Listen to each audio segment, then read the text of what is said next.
শাহীন ফেরদৌস আহমেদ দেবেন, আপনাদেরকে অনুরোধ করবো রাস্তাটা ক্লিয়ার করে দেন।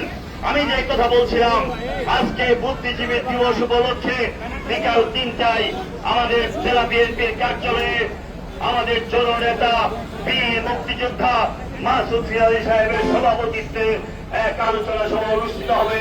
সেই আলোচনা সভায় বিশেষ অতিথি হিসাবে থাকবেন বীর মুক্তিযোদ্ধা আমাদের প্রিয় নেতা রেজাউল করিম খান চুন্নু সাহেব, উপস্থিত থাকবেন আমাদের প্রিয় নেতা মনোনয়ন প্রত্যাশী রুহুল হুসাইন সহ আরো নেতৃবৃন্দ।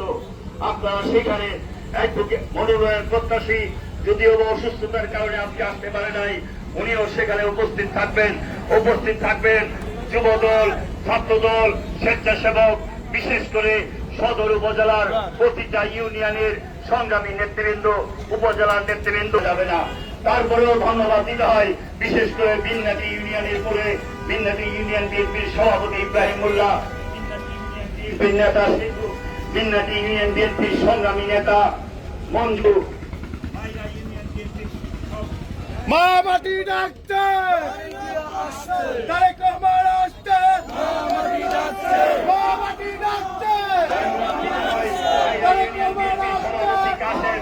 সাধারণ সম্পাদক রফিক, 14 ইউনিয়ন বিএনপির সম্পাদক কাদের,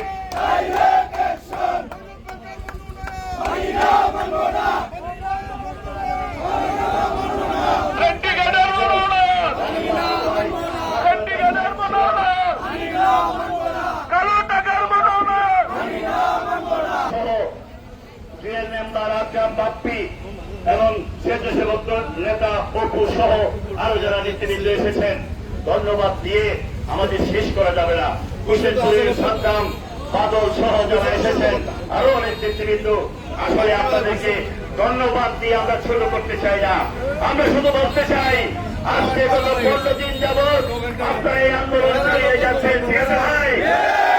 এই 15-20 দিনের মধ্যে আপনারা যে জেলা বিএনপির তথাকথিত সভাপতি শরীফুল আলম যে কিশোরগঞ্জকে দ্বিখণ্ডিত করার ঘোষণা দিয়েছে, তাকে যে আপনারা কিশোরগঞ্জে ঢুকতে দিচ্ছেন না, এই জন্যই আপনাদেরকে সংগ্রামী অভিবাদন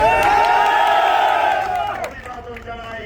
1400 লোকজন, বিন্যাসীর লোকজন, মারিয়ার লোকজন যে রাস্তা দিয়ে অতিবাহিত হয়, সেই বিতর্কিত মানুষকে যারা দেখে কালো পতাকা দেখায়, তাদেরকে আমরা সেলুট জানাই, ঠিক আছে ভাই? আমি তাই আজকের এই সমাবেশে যারা এসেছেন তাদেরকে আজকে বিকাল বেলায় আমরা আলোচনা সভা করব। আগামীকাল 15 তারিখ আবার সন্ধ্যাবেলায় আমরা আমাদের শান্তিপূর্ণ যে মশাল মিছিল আছে, সেই মশাল মিছিল আগামীকাল সন্ধ্যাবেলায় আবার স্টেডিয়াম থেকে আমরা পরিচালিত করব।